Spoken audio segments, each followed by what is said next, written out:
নমস্কার বন্ধুরা, আমি তনুশ্রী। আমার চ্যানেলে আপনাদেরকে স্বাগত। যখন সকাল বা বিকেলের কী নাস্তা বানাবেন মাথায় আসবে না, তখনই এই নতুন স্বাদের হেলদি নাস্তা বানিয়ে নিতে পারেন। আর বানাতেও সময় লাগে মাত্র 10 মিনিট। একবার দেখেই ঝটপট করে যে কেউ বানিয়ে নিতে পারবেন। তাই স্কিপ না করে পুরো ভিডিওটা দেখার অনুরোধ রইল। এই নাস্তাটি বানানোর জন্য কয়েকটি আমি সেদ্ধ আলু নিয়ে নিচ্ছি সেদ্ধ করা মটর। এই আলু আর সেদ্ধ করা মটর দিয়ে আমি নাস্তাটি বানাবো। এগুলাকে ভালোভাবে ম্যাশ করে নিচ্ছি। আপনারা হাতে করেও এগুলাকে ম্যাশ করে নিতে পারেন। ম্যাশ করা হয়ে গেছে। এবার বাঁধাকপিকে আমি গ্রেট করে রেখেছিলাম, সেই বাঁধাকপিটা এখানে দিয়ে দিচ্ছি। আর দিয়ে দিচ্ছি গ্রেট করা গাজর, কিছুটা লঙ্কা কুচি দিয়ে দিয়েছি। দিয়ে দিচ্ছি পেঁয়াজ কোচানো, গ্রেট করে রাখা আদা, আর কিছুটা ধনেপাতা দিয়ে দিচ্ছি ধনে গুঁড়ো, লঙ্কা গুঁড়ো, পরিমাণ মতো নুন, গরম মশলা গুঁড়ো। সব উপকরণগুলোকে একসাথে ভালোভাবে মিশিয়ে নিচ্ছি। দেখুন খুব সুন্দরভাবে মাখানো হয়ে গেছে। এবার আমি একটা কড়া বসিয়ে দিয়েছি। 2 বাটি মেপে এখানে আমি জল দিয়ে দিচ্ছি। আর দিয়ে দিচ্ছি 1 বাটি সুজি। বন্ধুরা, 2 বাটি জলের মধ্যে 1 বাটি সুজি দিতে হবে। আর পরিমাণ মতো নুন দিয়ে দিয়েছি। এটাকে কিছুক্ষণ রান্না করে নেব। যেহেতু এটা সুজি, খুব তাড়াতাড়ি ঘন হয়ে যায়। এটা আগের থেকে অনেকটা ঘন হয়ে গেছে। এটাকে অনবরত নাড়তে হবে, নইলে ডালা পাকিয়ে যাবে। দেখুন একটা ডোয়ের আকারে চলে আসছে। এবার এটাকে নামিয়ে রেখে দেবো। এটাকে একটা জায়গার মধ্যে রেখে মিলে দিচ্ছি হালকা ঠান্ডা করার জন্য। হালকা ঠান্ডা হয়ে গেছে। এবার আমি হাতে একটু তেল মাখিয়ে নিচ্ছি, নিয়ে এটাকে ভালোভাবে একটু দোলে নিচ্ছি। যত বেশি দলবো নাস্তাটি খেতে তত সুন্দর হবে। দোলা হয়ে গেছে।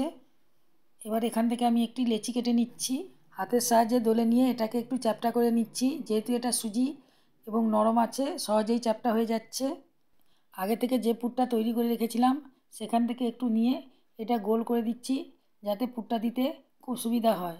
এবার চারদিক থেকে নিয়ে এসে মাঝখানটা মুড়ে দিচ্ছি, দিয়ে এইভাবে হাতের সাহায্যে দেখুন সমান করে দিচ্ছি। এটা সহজেই সমান হয়ে যাবে, নরম আছে যেহেতু। সহজেই দেখুন সমান হয়ে গেছে। এবার এটাকে একটু চ্যাপ্টা করে দিয়েছি। দেখতেই পেলেন বন্ধুরা কত সহজভাবে তৈরি হয়ে গেল। এবার এটাকে একটা প্লেটের মধ্যে রেখে দিচ্ছি। আপনার দিকে আরেকটা করে দেখাচ্ছি। আগের মতোই একটু লেচি নিয়েছি, হাতের মধ্যে ভালো করে দলে নিয়েছি, নিয়ে এটাকে চ্যাপ্টা করে নিচ্ছি। বন্ধুরা, আপনারা দেখতেই পাচ্ছেন মাখা বেলার ঝামেলা ছাড়াই কত সহজভাবে তাড়াতাড়ি তৈরি হয়ে যাচ্ছে। এবার পুরটাকে দিয়ে আগের মতোই আমি চারদিক থেকে টেনে এনে মধ্যিখানটা জোড়ো করে দিচ্ছি, দিয়ে হাতে করে সামান্য ভালোভাবে মিশিয়ে দিচ্ছি। এটাকে গোল করে আমি চেপটে দিয়েছি। দেখুন এটাও সুন্দরভাবে তৈরি হয়ে গেছে। এটাকেও আমি প্লেটের মধ্যে রেখে দিচ্ছি। এইভাবে আমি সব নাস্তাগুলিকেই তৈরি করে নিয়েছি। আপনারা এইভাবেও রেখে দিতে পারেন, তবে আমি একটু অন্যরকমভাবে বানাচ্ছি, তাই ছুরির সাহায্যে এইভাবে একটু কেটে দিচ্ছি। আপনাদেরকে আরেকটাও দেখাচ্ছি, এইভাবে কেটে দিচ্ছি। এইভাবে সবগুলোকে আমি কেটে নিয়েছি। দেখুন দেখতে কতটা সুন্দর লাগছে। এবার আমি একটা ঘোল করে নিচ্ছি।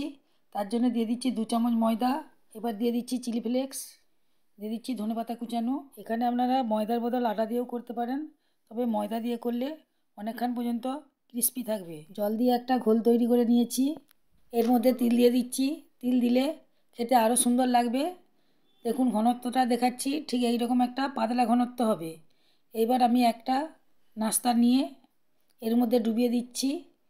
কাঁটা চামচের সাহায্যে এটাকে তুলে নিয়ে আগে থেকে তেলটা গরম করে রেখেছিলাম, তার মধ্যে একটা একটা করে ছেড়ে দিচ্ছি। এগুলিকে আমি মিডিয়াম ফ্লেমে ভেজে নিচ্ছি। যেহেতু সুজিকে আমি আগে থেকে তৈরি করে নিয়েছিলাম, তাই উপরের লেয়ারটা শুধুমাত্র ক্রিস্পি হওয়া পর্যন্ত ভেজে নেব। একদিকটা ভাজা হয়ে যেতে অন্য দিকটা উল্টে দিচ্ছি। এইভাবে বারবার উল্টে পাল্টে ভেজে নিতে হবে, তবে বাইরের দিকটা ক্রিস্পি হবে। বন্ধুরা, এগুলিকে ভালোভাবে লাল করে ভেজে নিয়েছি। আর আপনারা দেখতেই পারছেন যতটা তেল দিয়েছিলাম তার থেকে খুব একটা বেশি কমেনি, অর্থাৎ খুব কম তেলে এটা তৈরি হয়ে যায়। দেখতেও দারুণ সুন্দর লাগছে, খেতেও খুবই লোভনীয়। এর বাইরটা হয় মুচমুচে, ভিতরটা খুবই চটপটে। এগুলি খেতে যেমন মজা লাগে, তৈরি হয়ে যায় খুব তাড়াতাড়ি। ব্রেকফাস্ট হোক বা টিফিন নাস্তা হোক, আপনারা ঝটপট করে বানিয়ে নিতে পারবেন বন্ধুরা। আর ভেতরটাও দেখুন একদম পুড়ে ঠাসা। যে একবার খাবে বারবার চাইবে। আশা করি আজকের রেসিপি আপনাদেরকে খুবই ভালো লেগেছে। তাহলে অবশ্যই লাইক করে দেবেন। এই রকম নতুন নতুন রেসিপি পাওয়ার জন্য আমার চ্যানেলকে অবশ্যই সাবস্ক্রাইব করবেন এবং বন্ধুদের মধ্যে প্রচুর প্রচুর শেয়ার করবেন।